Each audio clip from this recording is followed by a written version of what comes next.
Hi గారు, welcome to our channel. ప్రస్తుతం మనతో పాటు దాము బాలాజీ గారు, సీనియర్ జర్నలిస్ట్, వాటితో ఒకసారి మాట్లాడదాం. సార్ నమస్కారం. సార్ నమస్తే. సార్ మన సంధ్య థియేటర్ తొక్కిసలాట ఘటన తర్వాత కోమటిరెడ్డి గారు అప్పుడే ప్రెస్ మీట్ పెట్టి బెనిఫిట్ షోలు మేము క్యాన్సిల్ చేస్తాం తెలంగాణలో అని చెప్పేసి అనౌన్స్ చేశారు. అయితే రీసెంట్ గా దిల్ రాజు గారు ఈ సంక్రాంతికి గేమ్ చేంజర్ రామ్ చరణ్ గారు రాబోతుంది. సో ఈ గేమ్ చేంజర్ మూవీకి అన్ని పెద్ద సినిమాల్లో లాగానే రెండు తెలుగు రాష్ట్రాల్లో బెనిఫిట్ షోలు ఉండేలా మేము ప్రయత్నాలు చేస్తాం, ఉంచుతామన్నట్టుగా ఆయన మాట్లాడుతున్నారు. మరి బెనిఫిట్ షోలు క్యాన్సిల్ చేస్తామని తెలంగాణ గవర్నమెంట్ అనౌన్స్ చేసింది. మరి వీళ్ళేమో దిల్ రాజు గారు ఈ విధంగా మాట్లాడుతున్నారు. మరి ఉండే ఛాన్సెస్ ఉన్నాయా? మరి మీ ఒపీనియన్ సార్? ఇది ఒక డిస్ప్యూట్ లాగా మిగిలింది. ఇప్పుడు మామూలుగా దిల్ రాజు ప్రతి సంక్రాంతికి ఏదో ఒక వివాదంలో ఇరుక్కుంటుంటాడు. ఆయన లాస్ట్ సంక్రాంతికి కూడా పెద్ద సినిమాలకి ఇచ్చి ఒక సినిమాని వెనక్కెళ్ళమని ఇలాగంతా గొడవలు జరిగాయి. అప్పుడు అందరూ సమావేశమయ్యారు, దిల్ రాజు మీద విమర్శలు వచ్చాయి. మళ్ళీ దిల్ రాజు ప్రెస్ మీట్ పెట్టి చెప్పాడు.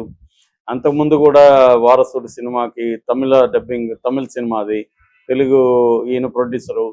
సో అది దానికి ఎక్కువ థియేటర్లు ఇస్తున్నారని, ఇది ఎప్పటి నుంచో థియేటర్ల గొడవలు అనేవి ఎప్పటి నుంచో జరుగుతున్నాయి. ఎందుకంటే థియేటర్లన్నీ కూడా నలుగురు చేతిలో ఉన్నాయనేది అందరికి తెలిసిన విషయమే. దిల్ రాజు, అల్లు అరవింద్, తర్వాత సురేష్ బాబు, ఇలాగా ఏషియన్ వాళ్ళు ఇలాగా.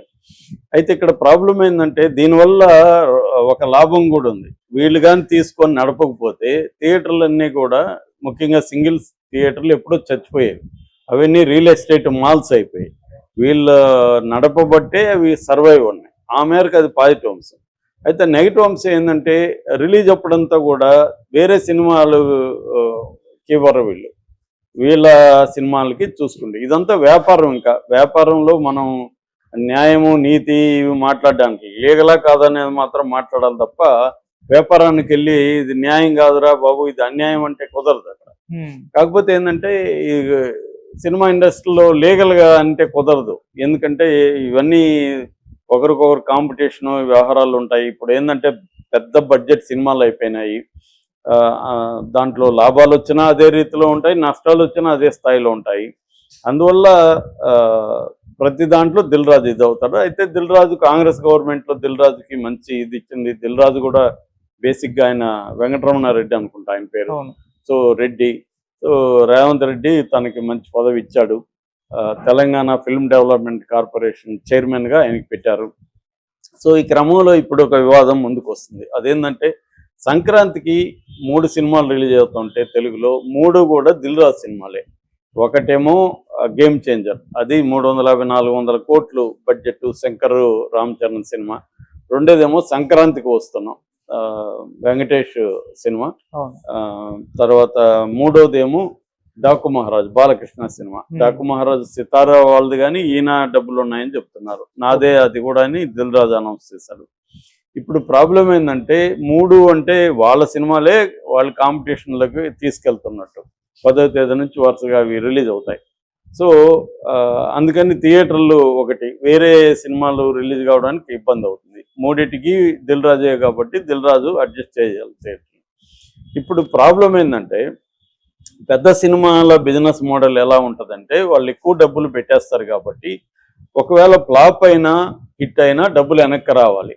ఫ్లాప్ అయినా ఆ టాక్ స్ప్రెడ్ అయ్యి కలెక్షన్లు డౌన్ అయ్యే లోపల వీళ్ళ పెట్టుబడి అయినా వీళ్ళ దగ్గరికి వచ్చేయాలి.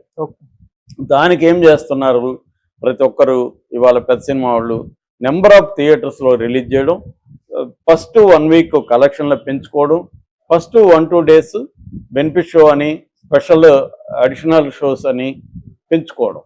ఇది సీఎంల స్థాయిలో పోయి మాట్లాడి పైరవీలు చేసి చేసుకోవడం అనేది జరుగుతుంది.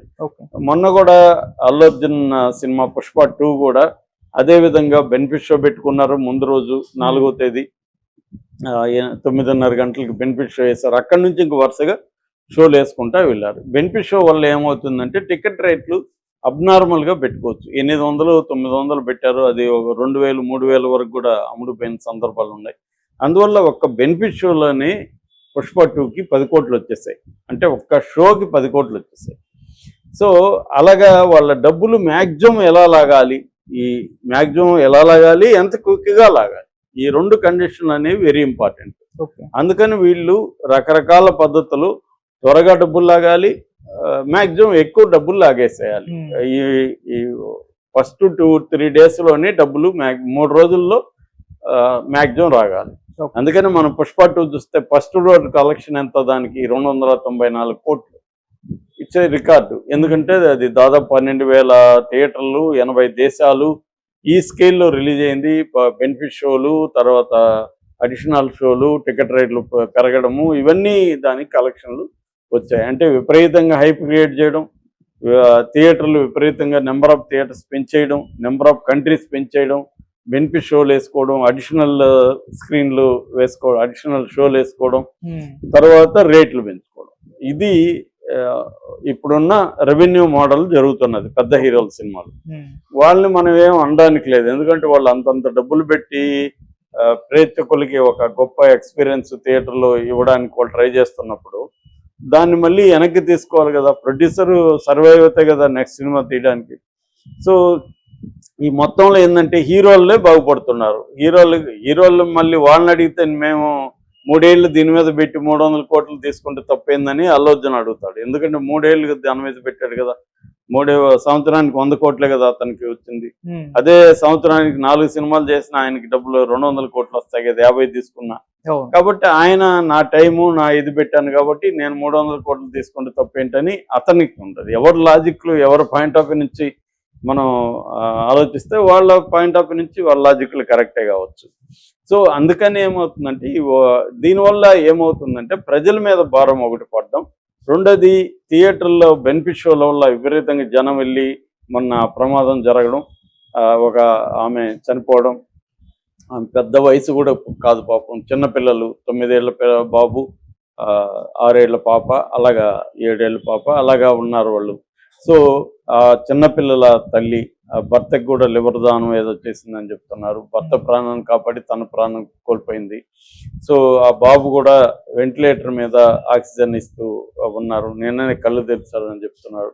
ఈ సంఘటన జరిగేసరికి గవర్నమెంట్ ఏం చేసిందంటే ఇమీడియట్గా సినిమాటోగ్రఫీ మినిస్టర్ కోమటిరెడ్డి వెంకటరెడ్డి నేను అసలు బెనిఫిట్ షోలే రద్దు చేస్తున్నాం, ఏ సినిమాకి ఇవ్వమన్నాడు. మంచి డెసిషన్ అనేది అనుకున్నారు. కానీ అది ఆ డెసిషన్ దీనికి పరిష్కారం కాదు. బెనిఫిట్ షో ఇవ్వడం వల్ల ఇదేం కాదు. రెండోది, కోర్టులో బెయిల్ సందర్భంగా అల్లు అర్జున్ అడ్వకేట్ నిరంజన్ రెడ్డి ఒక ఆర్గ్యుమెంట్ చేశారు. బెనిఫిట్ షో లేదు, గవర్నమెంట్ వీళ్ళకేదో దయదలిచి ఇచ్చిందని మీరు ప్రచారం చేస్తున్నారు. దయదలిచి ఏమీ లేదు, 18% GST పే చేస్తున్నాం. వీళ్ళకి 10 కోట్లు రెవెన్యూ వచ్చిందని బయట ప్రచారం చేస్తుంటే 10 రాలేదు, 7 వచ్చింది, 3 కోట్లు గవర్నమెంట్కి పోయింది. సో గవర్నమెంట్ ఏమి ఊరికే ఇవ్వట్లేదు, గవర్నమెంట్కి ట్యాక్స్ కడుతున్నారు కదా, కాబట్టి గవర్నమెంట్కి డబ్బులు వస్తున్నాయి, అందుకనే ఇస్తున్నారు. సో ఇది చర్చ. బేసిక్గా బెనిఫిట్ షోలు ఈ యాంగిల్లో రద్దు చేయడం అనేది ఉపయోగం లేని అంశము.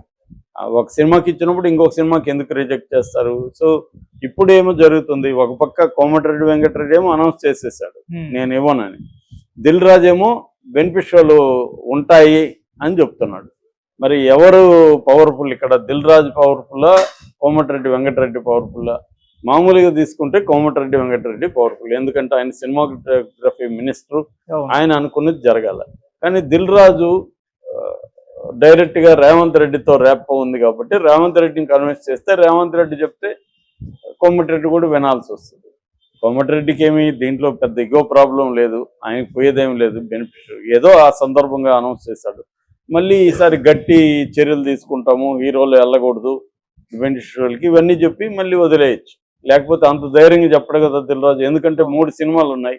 3 సినిమాలు ఆయనకి ఒక షోకి పుష్పలాగా వస్తే 30 కోట్లు వచ్చినట్టు, కనీసం 20 కోట్లు వస్తాయి 3 సినిమాలకి ఆయన ఒక షో